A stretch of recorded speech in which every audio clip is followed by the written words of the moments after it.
on media. This is Coming Out Stories. It's a podcast about one of the most important conversations of your life. I'm Emma Goswell. You're now going to hear from Mark. He grew up in rural Wales and says that pre-internet it was pen pals that helped him discover his sexuality. But it was really appearing on TV's Stars in Their Eyes that led to him coming out on a big scale. I think I've always known since about the age of 12, 13, when you're in school and you're doing PE and what have you. I went through the motions, had a girlfriend, just to fit in really. And then I didn't do anything about it at all until it was the year when I did Stars and Rise, when I was 20. So that was the February of 95. I met my first partner just by chance in Wales. I was living in Wales, lived at my parents' house. So yeah, I had the feelings, but I'd never done anything about it, really. Is that because you were sort of in a rural community, or you didn't feel like there was anyone to sort of, approach or talk to about it with? Yeah, it was that exactly that. It was very white middle class, little village. One bus a day. The nearest town was Wrexham. So it was a case of having to buy gay times back in them days. Walking past Smiths about 5 times. And having pen pals, that was the way you used to do it back then, didn't you? This is the 1980s, I'm guessing. 1980s, early 90s, yeah. You're giving my age away here, Emma. Yeah, so sorry, darling. You're still younger than me, remember that. But that's interesting then, isn't it? That I've not heard many people talk about this, but actually how the gay media, and particularly the print back in the day, was really important for, discovering your sexuality and becoming part of that community. Yeah, definitely. It was all we had back in the day then. Catalogues. It was the way forward, of writing to people and trying to get in touch with other people who felt the same, I didn't have any of that in Wales. And obviously I didn't want to speak to anyone about it in case, you got outed and ridiculed. You always want to be part of the pack, don't you, when you're younger? So kept it in my head. Tell us about the pen pals then. This is interesting. Yeah, I got a pen pal. One was in Manchester, and there was an icebreakers group in Chester, which I thought I'd go to. I went to that when I was about 17. I went to one. Wasn't really for me. And I think, again, I wasn't probably ready in my own head, to unleash it onto the world. But yeah, I made a lot of friends through the pen pals of things that I'm not even into, like football. They have a gay football supporters network group. Oh, okay. Yeah. I used to write to a now friend 20 years later, still in Cardiff. So we're still friends now, and I've never been into football, but it's funny how things bring you together, isn't it? So what, being gay brought you together? Well, yeah, exactly. Yeah. So tell us about what it was like then writing to someone in Manchester, in what comparatively a big city. So what sort of things were you writing to this person about? It was just like day-to-day things, really, and about experiences, And he says, if you ever want to go to a gay club, I'll take you. And obviously that's where I was fishing, edging towards that end of going out and meeting somebody. But I didn't want it to be, going down there, we meet one another, and I didn't want to have to sleep with him, to stay at his and all this business. So I was very, very sheltered, should we say, sexually, even in my teens, really. So I didn't want anything like that to happen at all. So you never even went to Manchester? You never even went to a gay bar? All through your teenage years? No. I went to Cardiff when I was 19 with one of the pen pal friends from the football group, and he put me up. Nothing happened, and I didn't want it to either. From then on, I knew it was where I wanted, but it was breaking away. Why was it so hard then to have that conversation with people in Wales, with your family, with your friends? Because you don't know anyone else who's like you, really. It's always been part of my design, as I say, since 12, 13. It's always been there. No one had been different, but it's not really been a problem either. But also it must have been a problem looking back because, you didn't want to unleash it to anyone because you didn't know what you were going to be put up with, But that's a hell of a secret to hold for over, 8 years of your formative years. Yeah, definitely. And that's when I think in 1995 when my sort of life began, when I came out. Those are the most fondest memories of my life was the 90s, moving to Manchester and having a new life and, Okay, well, let's talk through your coming out experience then, because I think it's fair to say it's quite a unique one. And there was a TV programme that was instrumental in you coming out. Yeah. Stars and Rise. What was it? The X Factor of the day, they call it now. Yeah, so I was working in a residential unit, pre-social work, coming onto my social work course. Did a bit of karaoke there. Was into Erasure. This girl said, you sound like him. So, why don't you go for an audition? Wasn't that bothered. Went for this audition. They asked me for a second audition. I started taking it more serious then. And yeah, got on the show. So did you do the whole, tonight, Matthew? Go on, say the line. Say it. Go on. Say it. I don't say that. Matthew says that. I thought you were supposed to say, tonight, Matthew. Oh, that's sorry. Yeah. Go on, do it. Tonight, Matthew, I want to be...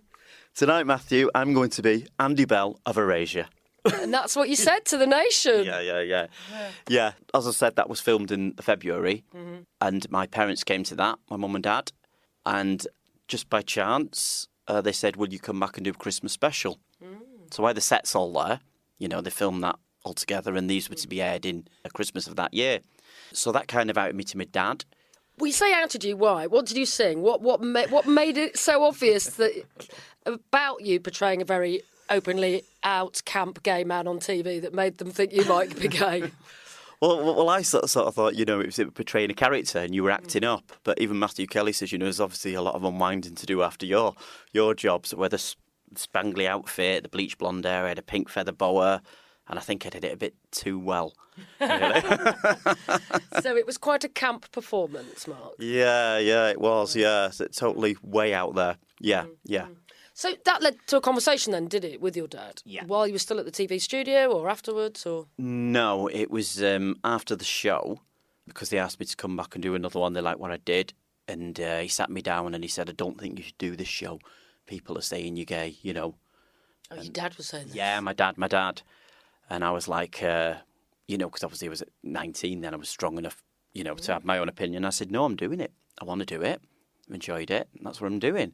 Yeah, because you want to be a performer, you want to be a singer, you enjoy doing it. Yeah, it was a good way in then, in the 90s, to get an agent and get a bit of work. There was no money in doing your own material. So it was, it was a great platform for me, It really was. So I said, no way, I'm not doing it. And then he didn't come to the next recording. So my granddad came with my mum.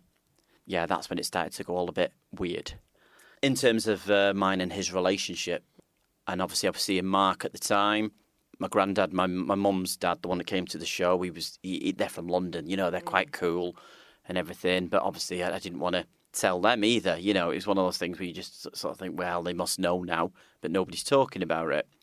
Go back to the conversation with your dad then. Yeah. So he said, don't do the show because people will think you're gay. Did he Yeah. not actually ask you, Mark, are you gay? No, he didn't say the words. And I you didn't say didn't? the words. No, I didn't. No. And then, do you remember Boys magazine and the pink paper? Yes, I do. Yeah. Yeah. They were all around the UK, yeah. Well, it was around that sort of time as well. He found one of them Boys magazines. So I think he sort of confirmed it to him. Mm-hmm. But we didn't talk about it. And then, as I say, after I did the second show, people must have been talking in work, with him. And then he said, if what I'm hearing is true, I don't want that lad to come back here. You can live here, but I don't want that other lad ever round the house again, which was my then partner. And that's when it all went a bit weird. Me and my then partner, we went on holiday, I think, for 2 weeks in the May to Ibiza.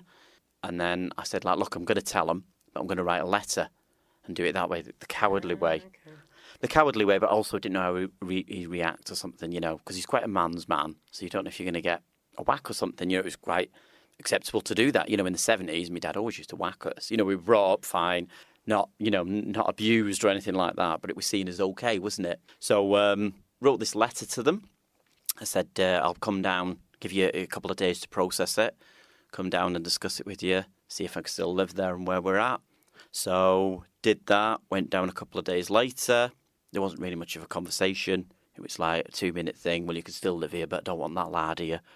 So it was all a bit weird. Finished the conversation with my mum. Luckily, my mum was very supportive. And then left again. So following 2 weeks after that, he wouldn't really look me in the eye, so I left. So to go back to the recordings then, your mum and your granddad were quite happy, and so they didn't have that conversation with you at the time and go, oh, why are you being Andy Bell on TV? Are you gay? They didn't say any of that. They just supported you for your recording. Yeah. And I just thought I was just doing this character and doing something I wanted to do, and there wouldn't be an issue about it.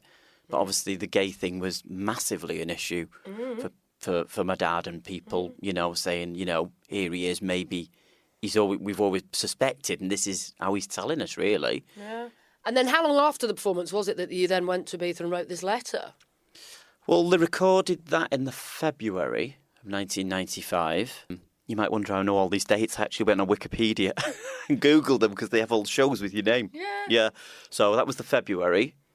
And then we recorded the Christmas special a couple of months after. So that would have been aired in the June.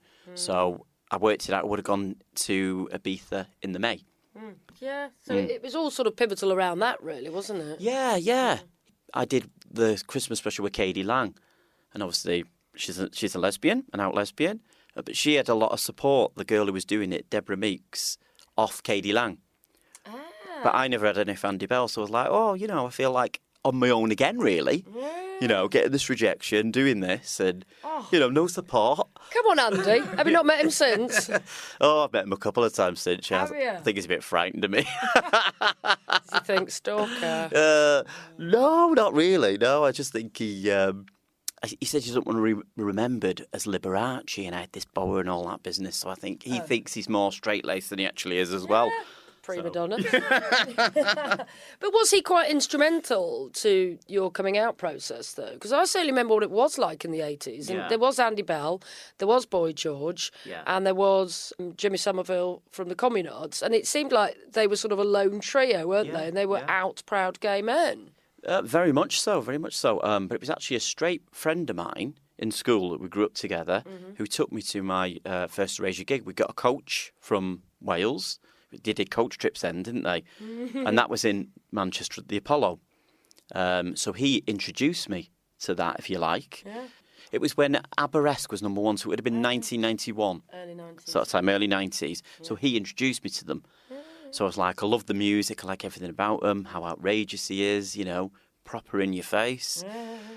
So you lasted 2 weeks at home after telling your dad and your family that you were gay, but you were so upset, I guess, about your dad's reaction that you walked out. And did you ever go and live at home again? No, I never went back, and I thought once I go, that's it. I went to live in York for a year with my then boyfriend Mark's nan. She put us up. She said, get a deposit for a flat and you can live here. And his parents were brilliant. His nan was great. But it's very strange because my mum and dad have been together all our lives. We're quite lucky to have that. Grandparents together all their lives. So you think they'd have a bit more structure in supporting me, really. But I think it was that issue with the bit, the black sheep, just because of all that one little thing, being gay. It's... It can go funny, can't it, with men especially, So did your dad ever come round? Did he ever accept it? We were actually talking about doing this when we were doing an Erasure gig at the weekend. I was saying to the other guy who plays keyboards, I said, I'm on about doing this interview. And he said, oh, yeah, but your dad's come round now, hasn't he? I said, yeah, but I needed that support then. I don't need it now, Now I've got my degree, I've got my house, and I'm a social worker and everyone's saying how well Mark's done. Oh, yeah, he has done well, but I wanted that then, not now, not knowing, he asked for a list of who knew, for the people down the pub, really. So it was all about him, really, at the time. So I said to my friend, I said, well, actually, no, I said, I'm going to do it and say what happened. And he said, well, if your dad hears it and all that. I said, no, because he's all right now, you say he is, but he's not really. Because at my 40th, 5 years ago, he was coming to that, went through the motions, got ready, and then he was too ill. And then he didn't come. So I thought, he's still not really there. Have you said this to him? No, because I don't care anymore. In a way that, not that I don't care about him, I love him, he's my dad and everything, but I just think that's just the way he is. He's quite selfish generally, anyway. But no, I'm grown up now, I'm an adult myself, so that's why I wouldn't say anything to him. Because what's he going to achieve now?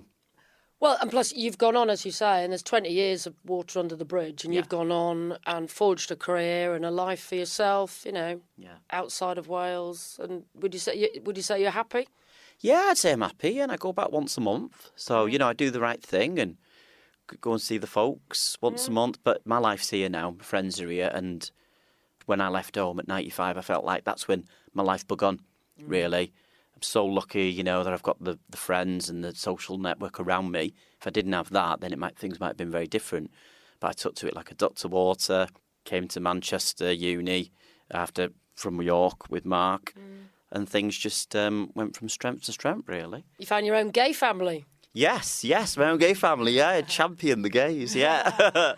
Yeah, for putting up with me. But things were cool with your mum, though, I guess. Did you actually have a conversation with your mum as well? Yeah, and I'm very lucky in the fact that my dad's lived in Wales all his life. He met my mum when she was 16. There's 10 years between them two. So he took her to Wales because it was a good place to bring up kids. So my grandparents, my mum's mum and dad, moved from London and moved over to be near them.